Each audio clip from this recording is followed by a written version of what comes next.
Welcome to Frances Reads Her Bible. It's been months, so I took a social media break. I've been offline. It was good. It was a nice period. So that's why I've not been posting, but I'm back now. So I've gone past Deuteronomy 26, but I feel Deuteronomy 26 is important. So I'm dialing back. So this is Deuteronomy 26. I believe I learned a lot here and you will too. But it's also interesting to know that certain parts of the Old Testament, like the Pentateuch books, that's the first five books, sometimes repeats because now Moses is dying and he's repeating or rather summarizing all he told them in the previous books before Deuteronomy. So after you have occupied the land that the Lord your God is giving you and you have settled there, each of you must place in a basket the first part of each crop that you harvest, and you must take it with you to the one place of worship. Go to the priest in charge at that time and say to him, I now acknowledge to the Lord my God that I have entered the land that he promised our ancestors to give us. The priest will take the basket from you and place it before the altar of the Lord your God. So, yeah, if you're a Christian, you know what this taking a part of what all you've earned is preached a lot in many churches. It's called tithe, the giving of the tithe, the first part of each crop. That's yeah, your first fruits, as some people call it, tithe, first fruits. But this is first fruits or whatever it may be, a salary or something. So you take it to the priests and it's placed before the altar of the Lord your God. Like it's, what's the word? Consecrated or given to God. Yeah, that's it. Consecrated or dedicated to God. So he's giving them this instruction that this is what they are to do when they get to that land, that's the land of Canaan, which they are still on their way to. And Moses, because of his disobedience and remember the story of the water, what's that rock again? And the rock that he struck, that water came out of at the waters of Meribah Kadesh. Then in the Lord's presence, you recite these words. My ancestor was a wandering Aramean who took his family to Egypt to live. That's Abraham. They were few in number when they went there, but they became a large. Okay, the person who took his people, yeah, that was Jacob, who went to Egypt to live. That was during the time of Joseph. Yes, not Abraham. It was Joseph and Jacob.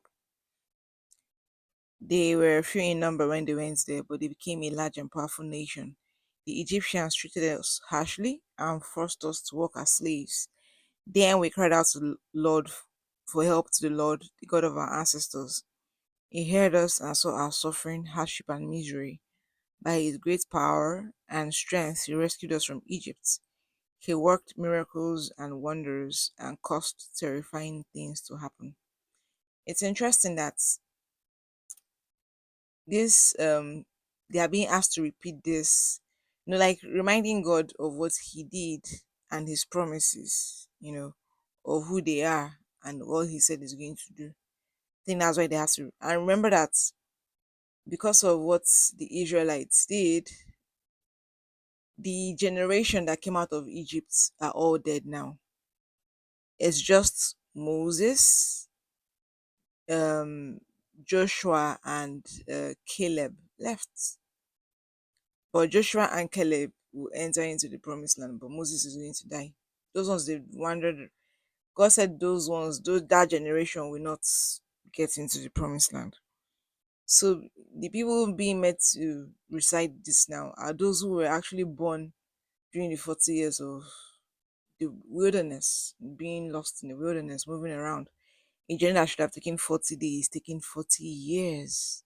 Because God wanted to kill off all those who came out of Egypt, because the men, because they were not, they didn't believe in him. So he brought us here and gave us this rich and fertile land. So now I bring to the Lord the first part of the harvest that he has given me. Then set the basket down in the Lord's presence and worship there. Be grateful for the good things that the Lord your God has given you and your family, and let the Levites and the foreigners who live among you join in the celebration. So this first fruits or tithe is not meant to be given to the Levites. You're meant to celebrate there. That 10%, that first fruits is not meant to be given to, okay, first fruits. Some people say first fruits is same as tithe. Tithe is different from first fruits. Yeah. You're not meant to give it to the Levites. And now they say the Levites are meant to be the pastors in current generation, in this present generation, this present time, these modern times. You know, you're meant to celebrate it, whatever it is there. So let's say now it's money you bring. You're supposed to use that money and buy things and eat there, celebrate, have a harvest. You're supposed to have a harvest, eat, drink, be merry, and let the priests, pastors, foreigners, everybody present eat and enjoy with you and praise God in that celebration. Then moving on. There's a tithe that is also meant to be given every third year. That's when you're supposed to give the tithe that we call tithe in today's generation. Is every third year. It's not meant to be every year. The one you bring every year is your first fruit in the Bible. Mm. So the tithe, or the one we call the every time you are paid, you bring 10% of your money to God. I hear people say if you don't give your tithe, calamity will befall you and so much more. Well, yeah, it says every third year. This is not the first time this is being to. Like I said, Moses is summarizing or giving a summary of all the laws, commandments, rules, and whatnot that God has given in Exodus, Leviticus, and Numbers, because this is Deuteronomy, and Moses is about to die. So every third year is not every month, it's not every year, it's every third year. Give the tithe, which is a tenth of your crops, to the Levites, the foreigners, the orphans, and the widows, so that in every community they will have all they need to eat. But now we say the tithe is just for the church, but it's, you can see here that it is not. It's not even meant to be every year. I have nothing against people giving tithe every month, 10% every month, or giving it every year, or whenever you wish. But the tithe is not just for the Levites, as you can see here, but they said pastors are now the Levites, the pastors, the clergymen, clergy women, and now the clergy, whichever English you speak, are now the Levites. But you see, yeah, the tithe is not just meant for the Levites, it's meant for foreigners as well in your land, and also for orphans and widows around you, because it's meant to help alleviate suffering for them. So, have you gone up to a foreigner in the land or the country where you are in to give them certain percentage? So now, when you get that 10%, you share it. Okay, now I'll give this to less privileged. I'll give this to the widows, the orphans, the church, that's the pastors, priests, whoever, and the foreigners around me. So, like I said, the first one, which is the fellowship offering, which was the first fruits, as it's called in many churches now, the first fruits, you celebrate in church. You have a festival in church, you, which is what people call the tithe now. It's not just for the church. You bring it before God, you buy things, whatever it is, you dance, eat, celebrate with your whole family. Then the biblical tithe was meant to be given every 3 years, once every 3 years, like every third year. So it wasn't, and the tithe was not meant for the church. That's just for the pastors or priests or whoever alone. It was meant for foreigners, orphans and widows in the community around you. If you're wondering, oh, I don't know any widows around me, I don't know, they are the less privileged, they are beggars around you. I'm sure if every church, they know the widows in the church. You could ask and split your tithe and give some to the widows and to the orphans who don't have fathers and mothers. And I wonder, oh, where will I find orphans? There are lots of orphanages around. Hmm. I have nothing against giving tithe, but I like when people do things, they do it the proper way and the way it was meant to be done. So give tithe very important, but understand what the tithe is about and why you are giving the tithe. You're not giving the tithe for God. The tithe is meant to alleviate the suffering of the Levites, that's the pastors, the priests, those who serve in the church, of the widows who do not have a husband and have a lot providing for the whole family, the orphans who have no one, to take care of them and provide for them, and the foreigners who find it hard assimilating in new land. Those are who the tithes are meant for. So the first fruits, that's a different thing entirely. You enjoy the first fruits in church. You celebrate. But now it's like it's been merged and it only goes to the church. And people forget that the tithe is also meant for the widows and the orphans. So say to the Lord your God, none of the sacred tithe is left in my house. I have given it to Levites. Remember, they say Levites are now the pastors, the priests, and whatnot in the churches today. So he didn't say I have given it only to the Levites. He said I have given it to the Levites, the foreigners, the orphans, and the widows, as you have commanded me to do. I have not disobeyed or forgotten any of your commands concerning the tithe. Giving tithe is important. But then as you're giving the tithe, know who or those the tithe is meant for. It's not just for your pastors and your priests and whatnot in the church. It's also meant for the widows, the orphans, and the foreigners around you. So it's also said in 14, I have not eaten any of it when I was mourning. I have not taken any of it out of my house when I was ritually unclean. Like, I have obeyed you, O Lord. I have done everything you commanded concerning the tithe. Look down from your holy Look down from your holy place in heaven and bless your people Israel. Bless also the rich and fertile land that you have given us as you promised our ancestors. Like I said, it's to remind God of where they are coming from and where they are now, what He has done and what He promised He's going to do. Which is why writing it down is important, as you'll see in the next chapter if you read it. So today, the Lord your God commands you to obey all His laws. So obey them faithfully with all your heart.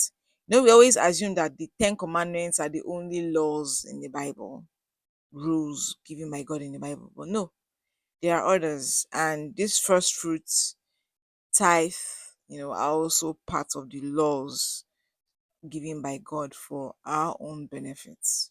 So as I'm beginning to learn. So it's important to learn these other laws, and see. And like I said in the previous chapters, I don't know why we let the Sabbath day sleep. The Sabbath day is meant to be on Saturday, or Sabbath is meant to be on Saturday. But now we do it on Sundays. We go to church on Sundays, and the Sabbath, we don't uphold it anymore. And it's a commandment from God. So today you have acknowledged the Lord as your God. You have promised to obey Him, to keep all His laws, and to do all that He commands.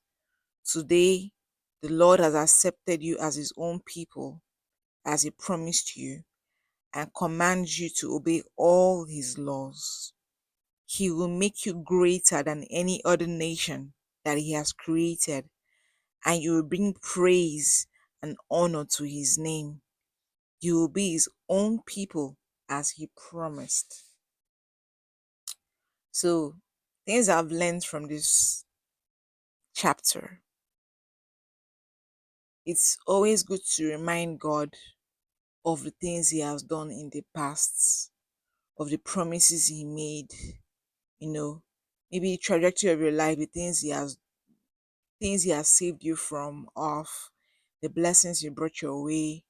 Maybe it could be there's this thing I think in Yoruba land they call it Oriki. I'm not sure I'm pronouncing it, like knowing your ancestral, some I've forgotten the Igbo word for it as well. Knowing your ancestral line, your lineage, the great things that happen in your lineage, the things that happened for your grandparents, parents, all those things.